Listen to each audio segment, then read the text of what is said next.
VIN tracking puts Tesla Cybercab production at roughly 2,250 units, underscoring the deliberate pace ahead of the Austin rollout. This is Tesla Shorts Time, episode 584. Service documentation shows the final 6 VIN digits track sequential build order. A Woodinville Cybercab carried VIN ending 2236 on August 22, up from 2172 seen August 9, for a net gain of 64 vehicles in 13 days. The pace matches earlier reports of a measured ramp. The estimate places current output in the 2,200 to 2,400 range. This sequential method relies on Tesla's own service records for accuracy. The narrow window between sightings limits broader conclusions about acceleration. Production estimates derived from VIN sequences offer a narrow but concrete window into Cybercab output before official figures arrive. The 64-vehicle advance over 13 days translates to roughly 5 units daily, a rate that keeps the program in low-volume territory even as the September demonstration approaches. This measured cadence directly affects how quickly Tesla can gather the diverse real-world miles needed to train edge cases at scale. Daily output at this level also constrains how many vehicles can enter supervised fleet testing in parallel. The same data point collides with the regulatory timeline. Nevada's initial 10-vehicle permit and the pending Austin launch both assume a fleet that can expand rapidly once approvals widen. If daily output stays near 5 vehicles, the gap between permitted scale and actual hardware narrows only slowly, shifting pressure onto the training data pipeline rather than the factory line.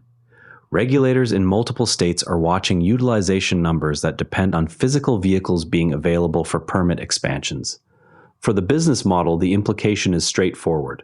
Revenue per vehicle and utilization assumptions in the robotaxi plan rest on volume that has not yet materialized.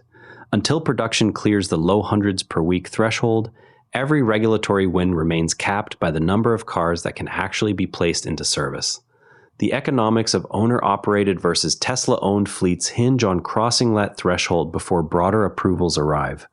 Clark County approved just 10 vehicles despite a request for 5,000 in the first year. The narrow initial window keeps early operations tightly restricted.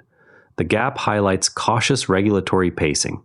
The permit allows 10 vehicles in Clark County after Tesla requested approval for 5,000 within a year. The outcome followed the public comment period.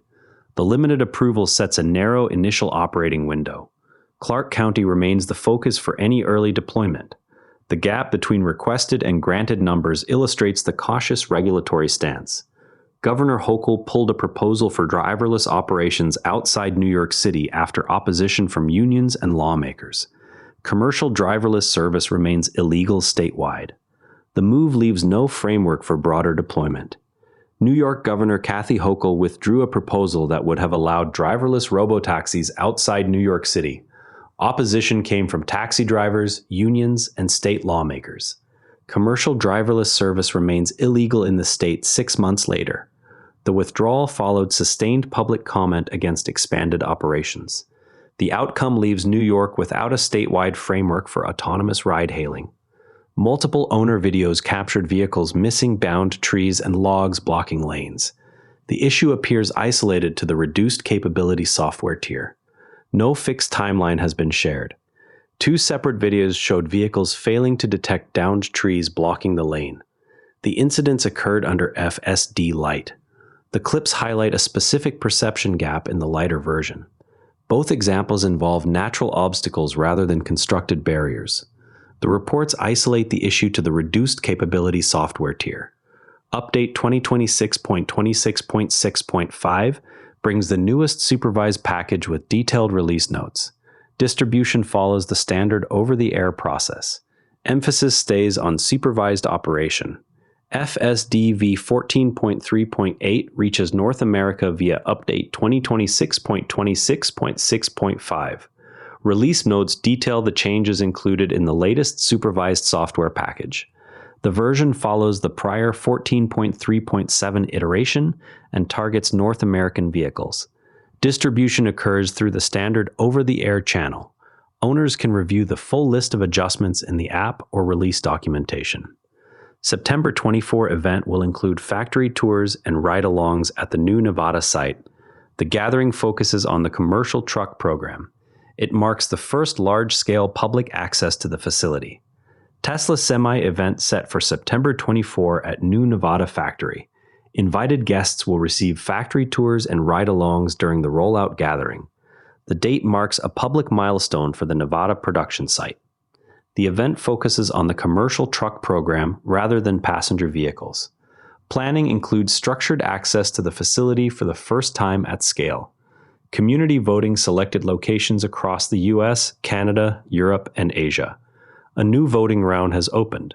The program continues to shape network expansion through direct owner input.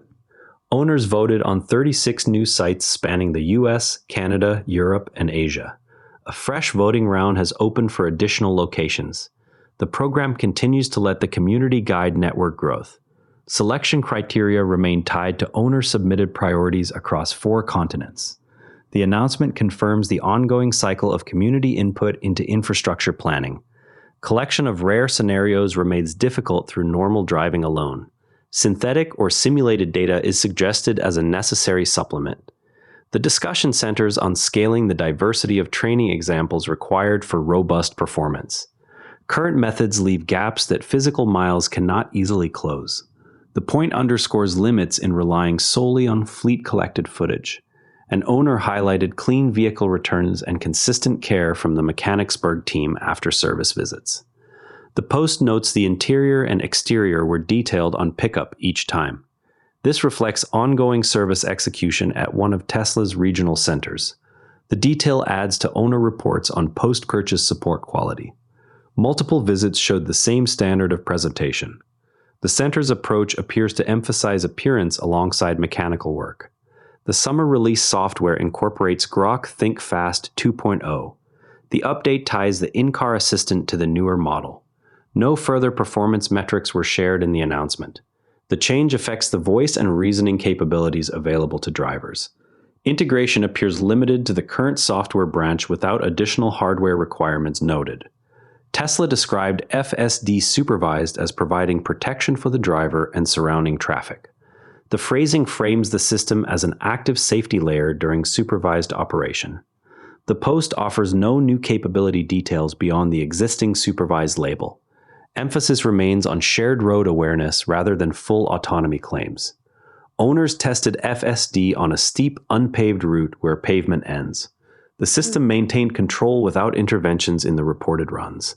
The result extends documented performance beyond paved roads. Conditions included loose surfaces and elevation changes typical of the route. The test adds evidence on how the software handles transitions from asphalt to gravel. Prices dropped on several merchandise items, including Cybercab and Cybertruck collectibles, plus interior liners for Model S, 3, and X. The reductions were not announced with a formal release. The move affects accessory and memorabilia sales. Discounts applied across multiple product categories without stated duration. The changes appear aimed at clearing current inventory through the online store. Invitations for the September 3 Austin event have begun reaching selected fans, investors, and influencers. Testing continues in the city ahead of the date. The event marks the first public demonstration of the dedicated robotaxi vehicle. The chosen location aligns with Tesla's existing Texas operations. Preparation includes continued on-road validation in the same metro area. Clark County approved 19 additional Vegas Loop stations. The total entitled stations now stands at 123. The expansion increases the permitted footprint for the tunnel system. The vote directly enlarges the network's approved scope in the Las Vegas area. Further stations remain subject to future county decisions. The base all-wheel drive model rose to $74,990, and the premium all-wheel drive version to $84,990. The Cyberbeast trim price stayed unchanged. The adjustments coincide with reports of rising demand for the pickup. No official statement accompanied the updates on the configurator. Before we go, the next round of owner voting for supercharger sites will close soon and could add more locations across multiple continents. That covers it for today's Tesla developments. TSLA closed at $350.25, up $1.30, 0.4%. Share this episode with a fellow Tesla enthusiast if you found it useful, and subscribe so you don't miss tomorrow's episode. I'm Patrick in Vancouver. Thanks for being here. Quick tip from the network. Try Modern Investing Techniques next. Modern strategies for Canadian and US investors. Every NARA Network show is free at naranetwork.com. Following the long arcs, story trackers on naranetwork.com follow major programs across episodes: Tesla, SpaceX, AI, space science, and more. This episode used AI voice synthesis of my voice. Editorial selection and analysis are my own.